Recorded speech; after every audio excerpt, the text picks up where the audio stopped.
Hello there, hope you all are doing fine. I'm back with another video of a very particular problem that most of these students face while attempting the chapter quadratic equations. Yes, you got it right. That is problem of stream sum. Like the sum in which it's given that the speed of upstream, the speed of downstream, you have to find the speed of the stream, time is given, the distance is given. We will solve this problem in the easiest way with the help of example 15th. Okay, so firstly let me write the example 15th and then we'll see how this problem can be easily solved. This video is made exclusively for this problem only, and otherwise we'll continue with our chapter in the next videos. This is our statement. The complete statement is: a motorboat whose speed is 18 km per hour in still water. The speed of still water is given. The speed of boat in still water is given to be 18 km per hour. The boat is taking 1 more hour to go 24 km upstream. The distance is also given, that is the boat has to cover 24 km upstream. Now what does upstream means if the flow of water is this way and the boat is going in the direction opposite to the flow of water, then it's known as upstream, and it's going in the same direction of the flow of water, then it's called as downstream. All right, so this is what upstream and downstream are. Now it takes 1 more hour to go 24 km upstream, because of course it's an obvious fact that the boat is going in a direction opposite to the stream. So that is why it is taking 1 hour more. Then to return downstream, we have to find the speed of the stream. So firstly we have to make a quadratic equation, obviously, and for that we have to consider anything as x, right? So what can be the x? Of course the thing which is to be found, that is speed. So let speed of stream, that is flow of water, is equals to x kilometer per hour. Now how we can make an equation? It's given that boat takes 1 more hour to go this kilometer upstream, then to return downstream. It means the time that boat is taking to go upstream is equals to 1 plus the time boat is taking to return downstream, because it's given. So with this condition we'll be forming an equation which will further lead to an equation which will be a quadratic equation. So how can we find the time? Because it's not given, it's given, but we have to form the equation for time. We know that speed is equals to distance over time, right? Or time is equals to distance over speed. Now here we have the distance. What is the distance? That is 24 km, right? But we don't have speed.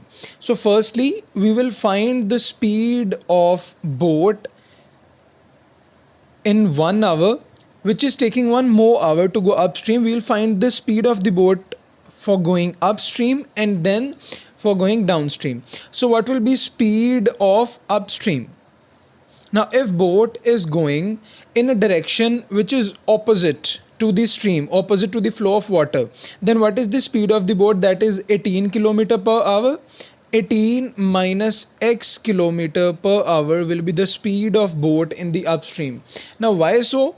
Because the flow of water is in the opposite direction, so that is why the speed of stream, that is x, will be subtracted from the actual speed of the boat, right? And on the opposite, the speed of boat in downstream will be 18 plus x kilometer per hour, because now the boat is going in the same direction as the stream is going. So that is why the speed of both will be added up. Now firstly let's find time of going upstream. Now time of going upstream will be distance upon speed. What is distance? That is 24. And what is speed of upstream? That is 18 minus x hours, right? This is time for going upstream. Time for going downstream will be, it is taking 1 more hour, right? So 1 more hour, it means 1 plus what will be its time? 24 upon 18 plus x hours, correct? because it's given. So now these both time periods will be equal because it's given that it is taking 1 more hour. So after adding 1, we can equate both of the equations. What will we get? 24 upon 18 minus x is equals to 1 plus 24 upon 18 plus x. The complications were only till this point, because next you will form a quadratic equation and then you will solve it very simply. So firstly, take these two rational numbers, these two terms on one side. You will get 24 upon 8 minus 18 minus x minus 24 upon 18 plus x, which will be equal to 1, correct? Now take LCM. You will get 18 minus x multiply 18 plus x.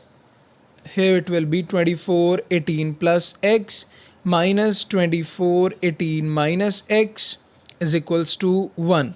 Cross multiply 24 18 plus x minus 24 18 minus x is equals to 18 minus x and 18 plus x, correct? Now solve it.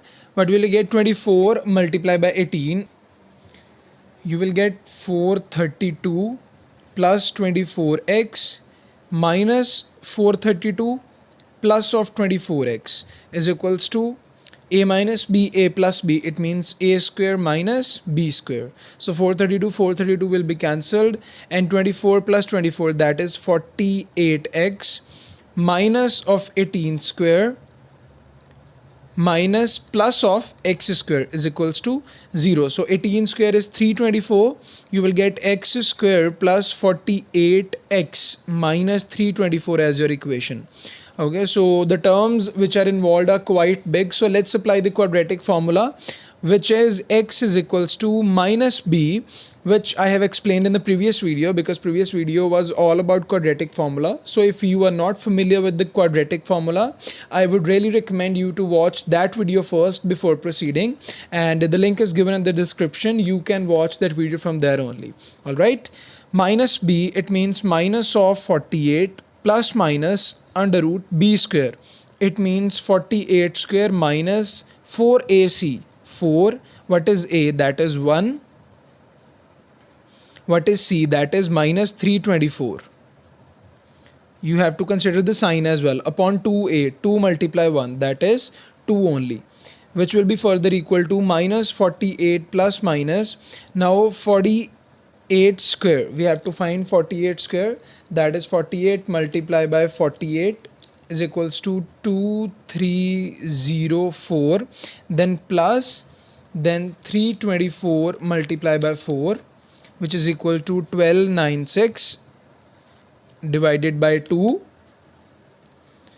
or minus 48 plus minus, that is under root 3600 divided by 2. Now you know that root of 3600 is 60, minus 48 plus minus 60 upon 2. So our first root will be 60 minus 48 upon 2, that is 12 upon 2, that will be 6, and 60 plus 48 upon 2, that will be 108 upon 2, and it will be minus of 54. Now we will again reject minus of 54, because you know that speed cannot be negative, right? So we will reject minus of 54, and 6 will be only your answer. So the speed of the stream is 6 kilometer per hour. This is your answer. Now, I'm sure that you have got to know each and every aspect of this problem, the problem of stream, right? So now you can attempt some, but if you still find any problem while attempting any sum including this stream problem, feel free to contact me or DM me through Instagram or use the comment section. The link of my Insta ID is given in the description, so you can get help from there. All right, so we'll see each other, we'll meet each other in next video. Until then, bye bye, happy practicing and keep practicing. Don't forget to subscribe my channel before leaving, guys. So all the very best.